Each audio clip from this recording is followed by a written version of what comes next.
नमस्कार प्रयागराज, आप देख रहे हैं Bharat A to Z news. मैं हूं आपके साथ नीरज खरे। कैट बार एसोसिएशन का क्रमिक अनशन का आज 9वां दिन है और आज भी अनशन जारी है। और इस वक्त हमारे साथ मौजूद हैं कैट बार एसोसिएशन के अध्यक्ष राघवेंद्र प्रताप सिंह जी मौजूद हैं। और आपको बता दें कि कैट बार एसोसिएशन यानी कहा जा सकता है कि हाई कोर्ट के लेवल का ये कैट बार एसोसिएशन है और बड़े बड़े मुकदमे, सेंट्रल गवर्नमेंट के मुकदमे यहाँ आया करते हैं, बड़े बड़े लोगों के। तो बहुत ही इम्पोर्टेंट कोर्ट है और मैं उनसे बात करने का प्रयास करूँगा कि आखिर जो आप लोग क्रमिक अनशन कर रहे हैं, आज 9वां दिन है ना, कि बीते 8वें दिन में पूरा महिला अधिवक्ताओं ने भी आप लोगों को समर्थन दिया था।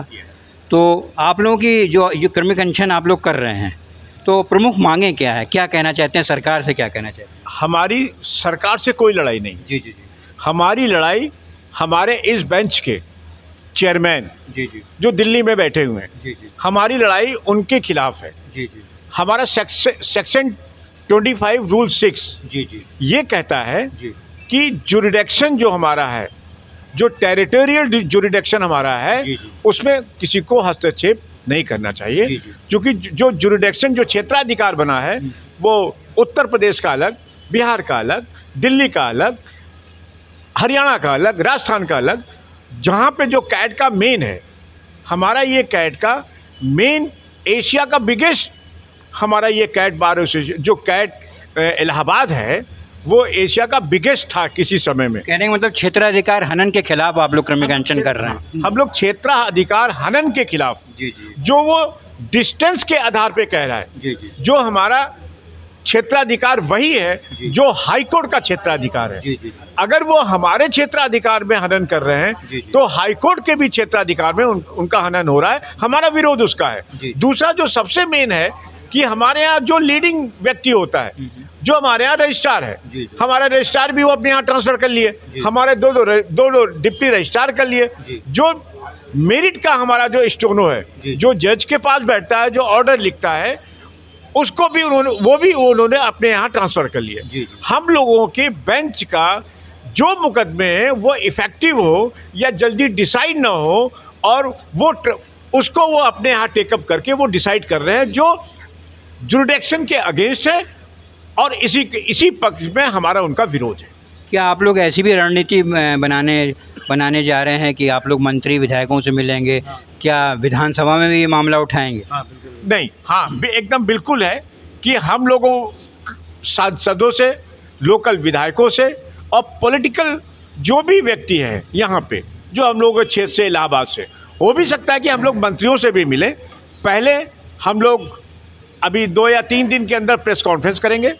प्रेस कॉन्फ्रेंस के जरिए उनको हम चेतावनी देंगे, उनको आगाह देख करेंगे कि आप जुरिडिक्शन में जो इंटरफेरेंस कर रहे हैं वो ना करें, वो विधि सम्मत नहीं, वो विधि विरुद्ध है, जिसका हम लोग विरोध कर रहे हैं।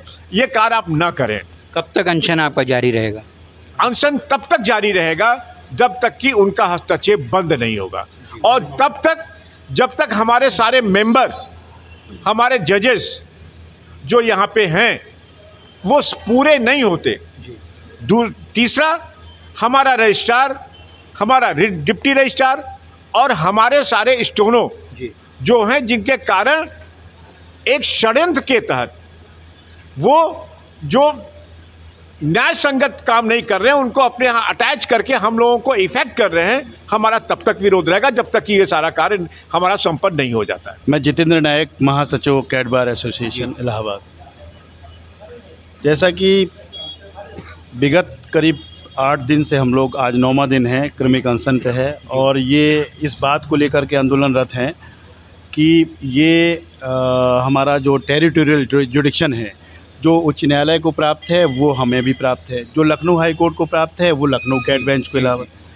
तो इस जो टेरिटोरियल जुरिडिक्शन का अतिक्रमण करके माननीय चेयरमैन साहब रूल 6 और सेक्शन 25 का वायलेशन करते हुए एक ट्रांसफ़र पिटीशन फाइल करके और डिस्टेंस के आधार पे मुकदमे वहाँ निस्तारित हो रहे हैं, जिसकी वजह से जो हमारे यहाँ फाइलिंग की संख्या है 3 से 4 हज़ार हुआ करती थी कभी, आज वो 1000-1200 तक पर ईयर सिमट गई है। लिहाजा अधिवक्ताओं के साथ साथ ये लिटिगेंट के साथ भी अन्याय हो रहा है। साथ ही साथ मैं आपको ये बता देना चाह रहा हूँ कि ऐसा नहीं कि इससे सिर्फ अधिवक्ताओं को नुकसान है, लिटिगेंट्स का इस वजह से नुकसान है कि जैसे सरकारी जो पक्ष होते हैं उनकी तरफ से भी पीटी फाइल होती है, ट्रांसफ़र पिटीशन फाइल होती है, और वो ट्रांसफ़र पिटीशन अलाउ होती है, और जो हमारे गरीब लिटिगेंट्स हैं वो दिल्ली में महंगे अधिवक्ताओं को फ़ीस न दे करके या वहाँ अप्रोच नहीं कर पाते हैं, लिहाजा उनके मुकदमे डिसमिस हो जाते हैं, तो वो किसी न किसी रूप में लिटिगेंट भी प्रभावित हैं। तो इसी मांग को लेकर के हम आंदोलनरत हैं।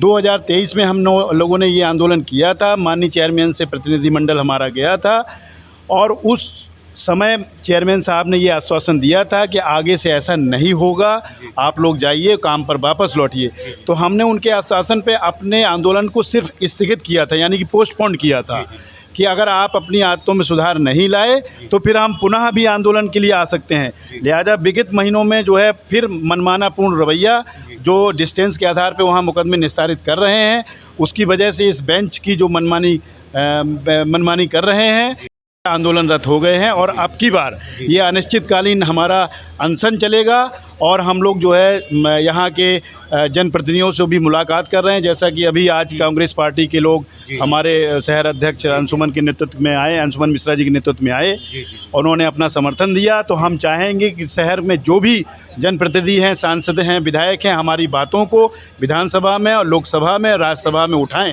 ताकि जो है वहाँ पे DOPT मिनिस्टर और लॉ मिनिस्टर के कान में ये बात पहुँचे, तो वो चेयरमैन साहब को निर्देशित करें कि आप ये क्या कर रहे हैं, जिससे हमारी बातों को माना जा सके, और तभी हम लोग आंदोलन वापस लेंगे जब तक कि हमारी पूरी मांगें पूरी नहीं हो जाती। Thank you. एक बात और बता दें जी कि ये सेकंड फेज़ का 9वां दिन है। फर्स्ट फेज़ में हम लोगों ने 15 दिन ये अनशन जारी रखा था, जिसके परिणामस्वरूप एक षड्यंत्र के तहत उन्होंने एक डेलीगेशन वहाँ पे बुलाया और बुला करके 2 घंटे तक बैठाया। उस डेलीगेशन की बेइज्जती भी उन्होंने किया, और उन्होंने ये कहा कि आप लोग इलाहाबाद जाइए, अपना अनशन तोड़िए, हम यहाँ से उस ऑर्डर को भेज रहे हैं कि अब दोबारा क्षेत्राधिकार में हनन नहीं होगा, जब मैं क्षेत्राधिकार में इंटरफेयर नहीं करूँगा। उसके बावजूद उन्होंने ये हम लोग का अनशन यहाँ पे तोड़वाया। ये सेकेंड फेज़ का जब हम लोग इंतज़ार करते हुए कि अब उनका लेटर आएगा, फिर हम लोगों ने करेस्पॉन्डेंस किया, हम लोगों ने एक रिप्रेजेंटेशन दिया कि आपने ये कहा था कि हाँ अब हम एक लेटर आपको भेज रहे हैं, हम क्षेत्राधिकार का हनन नहीं करेंगे। जिसके परिणामस्वरूप जो उन्होंने वो लेटर नहीं भेजा, वो अपना वादा खिलाफी किया, जिसके परिणामस्वरूप हम लोगों को सेकेंड फेज़ में हमारा जो ये अधिवेशन है, हमारा जो ये विरोध है, हमारा ये जो धरना प्रदर्शन है, वो उनके खिलाफ ये चल रहा है। Thank you.